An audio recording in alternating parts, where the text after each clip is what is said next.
दिल्ली में एक बार फिर भारतीय जनता पार्टी की सरकार बनती दिख रही है। कांग्रेस की स्थिति यहां कमजोर बनी हुई है, तो वहीं राज्यसभा सांसद विवेक तन्खा ने भी स्वीकार किया है कि दिल्ली अब भाजपा की हो गई है। जबलपुर में मीडिया से बातचीत के दौरान विवेक तन्खा ने कहा कि दिल्ली में त्रिकोणीय मुकाबला था।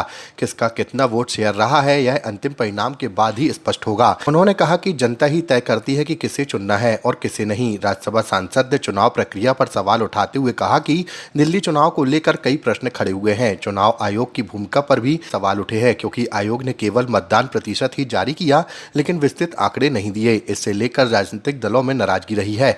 अब मैं दिल्ली के नतीजे जब तक पूरे नहीं आ जाते तो उस पर टिप्पणी करना चाहूँगा, मगर त्रिकोणीय संघर्ष था।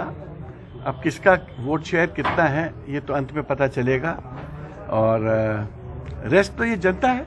जनता डिसाइड करती है कि हमको किसको चुनना है, किसको नहीं चुनना है। मगर दिल्ली के चुनाव को लेके बहुत सारे प्रश्न भी उठे हैं कि ऐसा भी बोला जाता है कि इलेक्शन कमीशन ने आज तक जो पार्टीज ने रिक्वेस्ट की थी, हमको बताइए कितने वोटर्स ने वोट दिया। उन्होंने परसेंटेज दिया बट आंकड़े नहीं दिए, संख्या नहीं दी। इसको लेके भी बहुत अनरेस्ट था पॉलिटिकल पार्टीज में। So let's wait and see till evening. Sir, OBC आरक्षण में सर क्या लगता है आपको, सरकार ओबीसी का पक्ष ठीक तरह से रख पा रही है?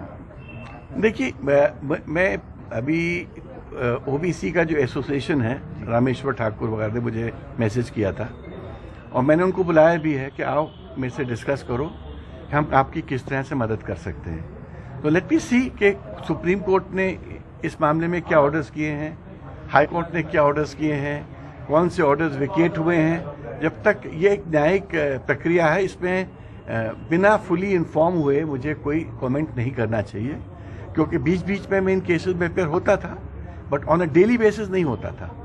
तो let me find out. Sir, Prayagraj Mahakumbh पर मल्लिकार्जुन